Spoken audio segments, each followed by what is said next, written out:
আসসালামু আলাইকুম রহমতুল্লাহ। প্রিয় শিক্ষার্থীরা, আজকে আমি গ্রামারের একটি গুরুত্বপূর্ণ বিষয় নিয়ে আলোচনা করতে চাচ্ছি, সেটা হচ্ছে ইফ কন্ডিশনাল। তো আমরা জানি যে ইফ কন্ডিশনাল চার প্রকার, ঠিক আছে? তো first conditional, second conditional, third conditional এবং ফোর্থ কন্ডিশনাল। তো আমরা সাধারণত বাংলাদেশি স্টুডেন্ট যারা আছি তারা তিনটা কন্ডিশনের সাথে সাধারণত পরিচিত আছি।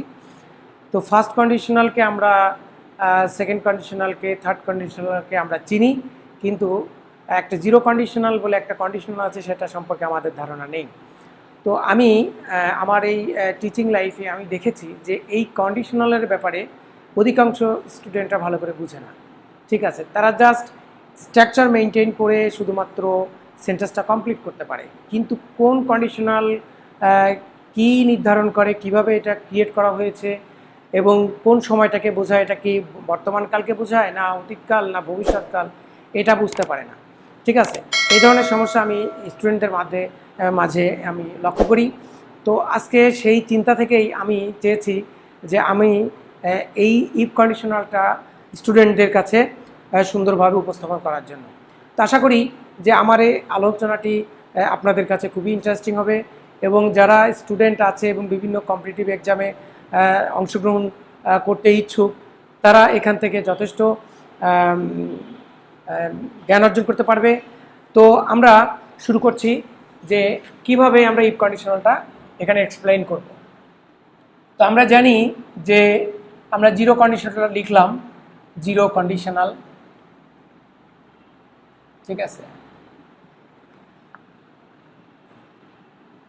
জিরো কন্ডিশনাল, তারপরে আমরা লিখলাম ফার্স্ট কন্ডিশনাল, তারপরে সেকেন্ড কন্ডিশনাল, তারপরে থার্ড কন্ডিশনাল। তো আমরা এই চারটা কন্ডিশনাল নিয়ে আমরা আলোচনা করব, ঠিক আছে? তো আমি এখানে কয়েকটা সেন্টেন্স লিখছি, যে যেমন if I go to bed late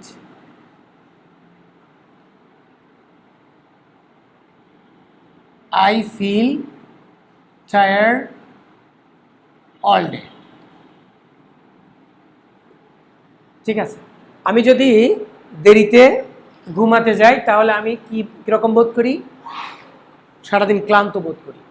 এটাকে বলা হয় জিরো কন্ডিশনাল, বা আমরা এটাকে জেনারেল ট্রুথ হিসাবে কাউন্ট করতে পারি, তাই না? জেনারেল ট্রুথ হিসাবে এটা আমরাকে ধরতে পারি, জেনারেল ট্রুথ। ওকে, তাহলে জেনারেল ট্রুথটা কি বা জিরো কন্ডিশনালটা কি? যে এইটা কোনো একদিনের ঘটনা না। জিরো কন্ডিশনালটা হলো এটা একটা হ্যাবিট, মানে যেই দিনই আমি দেরিতে ঘুমাতে যাই সেই দিনই আমার খুব ক্লান্ত লাগে। এটা কিন্তু কোনো একটা নির্দিষ্ট দিনের ঘটনা না, অর্থাৎ এই ঘটনাটা আমার লাইফে প্রায় ঘটে। তার মানে এটাকে জেনারেল ট্রুথ বা হ্যাবিট হিসাবে আমরা এটাকে বলতে পারি।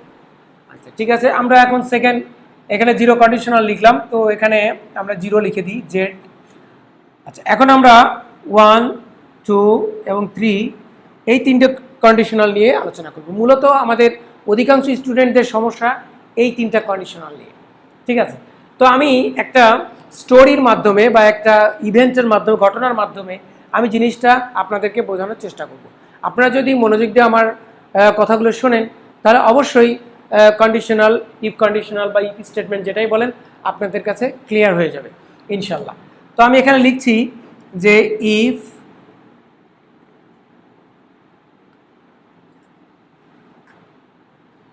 if you come to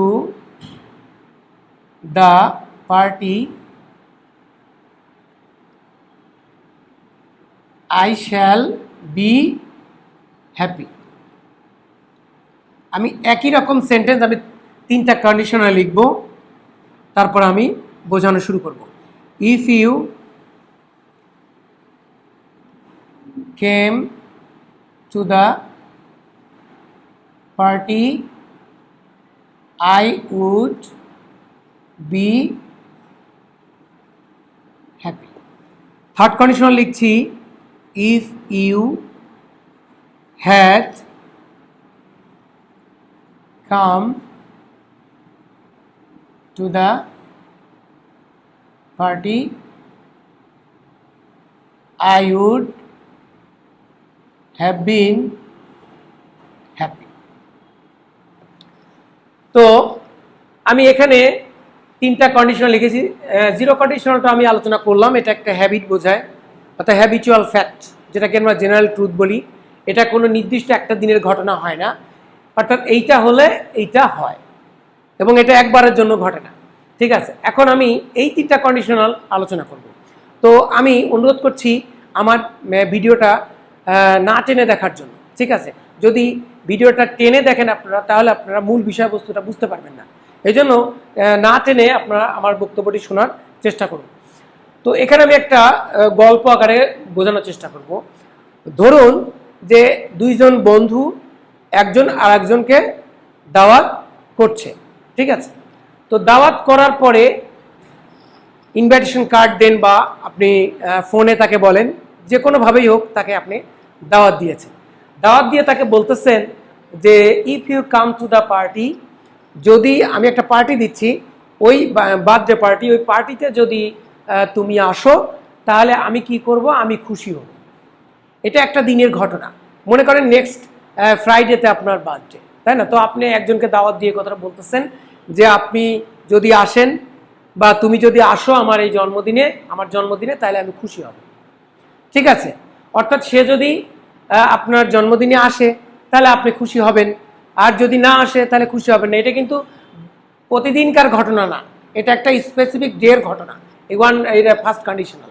কিন্তু এর জিরোটা কন্ডিশনাল কিন্তু কোনো স্পেসিফিক ডের ঘটনা না, এটা প্রতিদিনই ঘটতে পারে, মাঝে মাঝেও ঘটতে পারে, সবসময় ঘটতে পারে। কিন্তু এই ফার্স্ট কন্ডিশনালটা কিন্তু তা না। সামনে একটা জন্মদিন, তো সেই হিসাবে আপনি আপনার বন্ধুকে দাওয়াত দিয়েছেন, যে দাওয়াত দিয়ে বলছেন যে যদি পার্টিতে আসেন তাহলে বা আসো তাহলে আমি খুশি হব, না আসলে খুশি হব না। ওকে, তো সে দাওয়াত পাওয়ার পরে জানতে পারছে যে নেক্সট ফ্রাইডেতে আপনার বার্থডে, তো ওই দিন তার আর একটা প্রোগ্রাম আছে।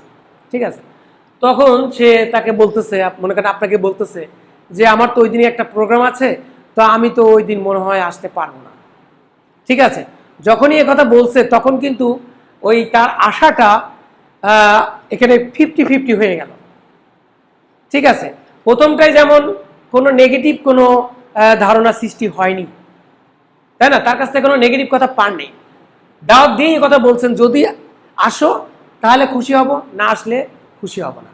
ঠিক আছে, কিন্তু এই সেকেন্ড কন্ডিশনালটা কিন্তু তা না। সেকেন্ড কন্ডিশনালে ও যখন বলেছে যে আমার তো ওই দিন একটা প্রোগ্রাম আছে, তারপর তুমি আমার ক্লোজ ফ্রেন্ড, আমি চেষ্টা করব তোমার বার্থডেতে অ্যাটেন্ড হওয়ার জন্য। ঠিক আছে, তো তখন তার আশাটা কিন্তু এখন 50-50 চান্স, আসতেও পারে নাও পারে। তখন আপনি কি বলবেন? তখন তো আপনি কনফার্ম হয়ে গেছেন যে তার আশাটা তো নিশ্চিত হলো না। সে তো বলছে যে আসতেও পারে নাও পারে, তার মানে এখানে 50-50। তখন এই কথা বলবেন যে if you came to the party, যদি তুমি আমার জন্মদিনে আসো।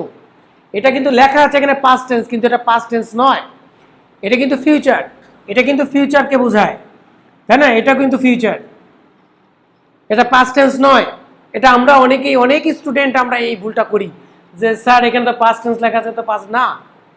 এখানে সেকেন্ড কন্ডিশনালে যখন আমরা পাস্ট টেন্স ব্যবহার করি, তার মানে এইটা সম্পন্ন হওয়া 100% নিশ্চিত না। ঠিক আছে, যার কারণে আমরা এটা ব্যবহার করি যে তুমি যদি জন্মদিনে আসো তাহলে আমি খুশি হব, আর না আসলে খুশি হব না। তার মানে তার আসার চান্সের উপর নির্ভর, আসার চান্স কিন্তু 50% হয়ে গেছে। তারপরে সে আসে নাই, আপনার জন্মদিনে আসে নাই, ফ্রাইডেতে আপনার জন্মদিনটা হয়ে গেছে, পরে দেখা হয়েছে, দেখা হওয়ার পরে তখন আপনি এটা পাস্ট টেন্স হয়ে গেছে, তাই না? তখন আপনি কি বলতেছেন? বলতেছেন if you had come to the party I would have been happy. তো বলতেছেন যে তুমি যদি আমার জন্মদিনে আসতে, আমরা তো খুব মজা করছি, তুমি যদি আসতে তাহলে আমি খুশি হতাম। তার মানে আসেও নাই, আপনি খুশিও হতে পারেননি। ঠিক আছে, কথাটা বুঝতে পারছেন নিশ্চয়ই যে এখানে থার্ড কন্ডিশনালটা অতীত, এটা আফসোস করে, এটা আফসোস করে কথাটা বলা হয় থার্ড কন্ডিশনালে। ঠিক আছে, আমি আরেকটা উদাহরণ দিলে আপনারা বুঝতে পারবেন। আমি আরেকটা বাক্য দিয়ে লিখে বোঝাচ্ছি, তাহলে আরো ক্লিয়ার হয়ে যাবে। ঠিক আছে, ধরুন আপনি একটা ড্রেস কিনবেন। ঠিক আছে, ড্রেস কিনবেন, আপনি একটা দোকানে গিয়েছেন, ড্রেসটা আপনার পছন্দ হয়েছে, ঠিক আছে, পছন্দ হয়েছে, বাসায় আসছেন, এসে আম্মুর কাছে টাকা চেয়েছেন বা আব্বুর কাছে টাকা চেয়েছেন। তো আব্বুর কাছে বলছেন যে আমি একটা সুন্দর ড্রেস দেখেছি, সেটা পাঞ্জাবি হতে পারে বা অন্য কোনো ড্রেস হতে পারে, যাই হোক। তো তখন বলতেছেন যে তুমি যদি কিছু টাকা দাও, ড্রেসটার দাম মনে করেন 5,000 টাকা, তা আপনি বললেন যদি টাকাটা দাও তাহলে আমি ড্রেসটা কিনবো। তখন আপনি কি বলবেন তাকে? প্রথমেই বলবেন ইফ ইউ গিভ মি 5,000 টাকা, লিখে দিলেন। তুমি যদি 5,000 টাকা আমাকে দাও তাহলে কি করব? I shall buy the dress. হ্যাঁ, আমি ইট লিখলাম, জায়গা নেই। ইফ ইউ গিভ মি 5,000 টাকা, যদি তুমি আমাকে 5,000 টাকা দাও তাহলে আমি ড্রেস কিনবো। এটা আপনার আম্মুকে আপনি বলতেছেন। তো আম্মু কিন্তু এখনো কিছুই বলেনি, দেবে কি দেবে না এই ধরনের কথা কিন্তু এখনো বলেনি। তো টাকা দিলে কিনবেন, না দিলে কিনবেন না। এখন আম্মু বলতেছি এত টাকা দাম, না এত টাকা দিয়ে ড্রেস কেনার দরকার নেই, আর আমার কাছে এত টাকা নেইও। আচ্ছা ঠিক আছে, তোমার আব্বু আসুক তারপরে আমি বলে দেখবো। তখন কিন্তু ওই টাকা পাওয়াটা আপনার এখন 50-50 চান্স হয়ে গেছে। এখন আর কিন্তু আপনি টাকার যে পাবেনই তার কোনো নিশ্চয়তা নেই। তখন আপনি অনেকে আম্মুর কাছে জ্ঞান জ্ঞান করে যে আম্মু ওই টাকাটা দিতে দিতে দিতে বললে কি অতীতকালে না সামনে সামনে, আমরা পাস্ট টেন্সে বলি দিতে, যে টাকাটা দিতে তাহলে ড্রেসটা কিনতাম। এটা দ্বারা কিন্তু পাস্ট টেন্স বোঝাচ্ছে না, এটা ফিউচার টেন্সকে বোঝাচ্ছে। তখন আপনি কি বলবেন? তখন আপনি লিখবেন ইফ ইউ গেভ মি 5,000 টাকা, এখন কিন্তু চান্সটা 50 হয়ে গেছে, 50-50, আই উড বাই ইট। ঠিক আছে, তো যাই হোক, আম্মু টাকাটা দেয় নাই।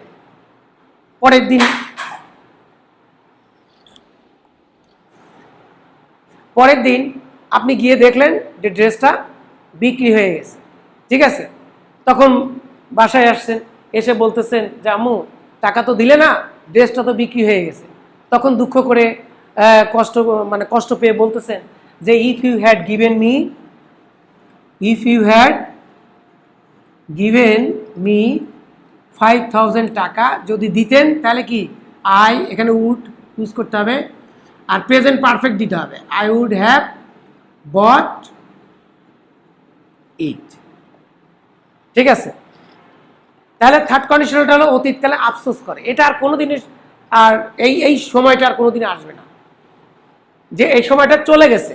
অর্থাৎ যদি টাকাটা দিত তাহলে আপনি কিনতে পারতেন। আসলে কি কিনতে পারছেন? কিনতে পারেন, তাই না? যদি আমরা এরকমও হয় যে ইফ ইট রেইনস, যদি বৃষ্টি হয় তাহলে বাইরে কি যাব না, if it rains I shall not go out. ঠিক আছে, এখন আবহাওয়া সংবাদে যদি বলে যে আজকে বৃষ্টি হওয়ার সম্ভাবনা আছে এবং আকাশ মেঘাচ্ছন্ন দেখতেছেন, তখন কি বৃষ্টি হওয়ার চান্সটা কিন্তু 50 হতেও পারে, নাও পারে। তখন আপনি কি বলবেন?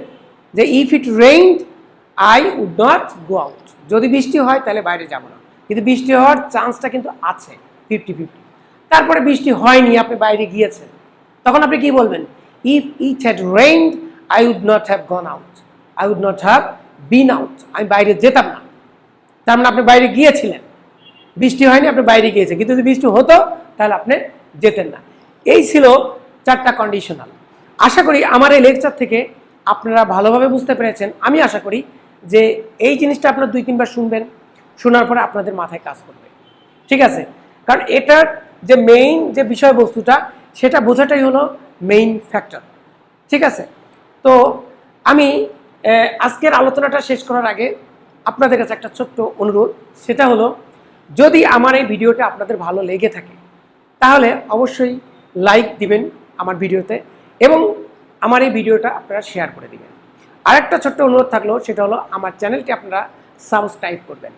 ঠিক আছে, এবং নোটিফিকেশন বেলটা অন করে দিবেন, যাতে আমার নতুন নতুন ভিডিওগুলো আপলোড হওয়ার সাথে সাথে আপনাদের কাছে মেসেজটা পৌঁছে যায় এবং তখন আপনারা আমার ভিডিওটা দেখতে পারেন। তো আর কথা নয়, আজ এ পর্যন্তই। আসসালামু আলাইকুম ওয়া রাহমাতুল্লাহ।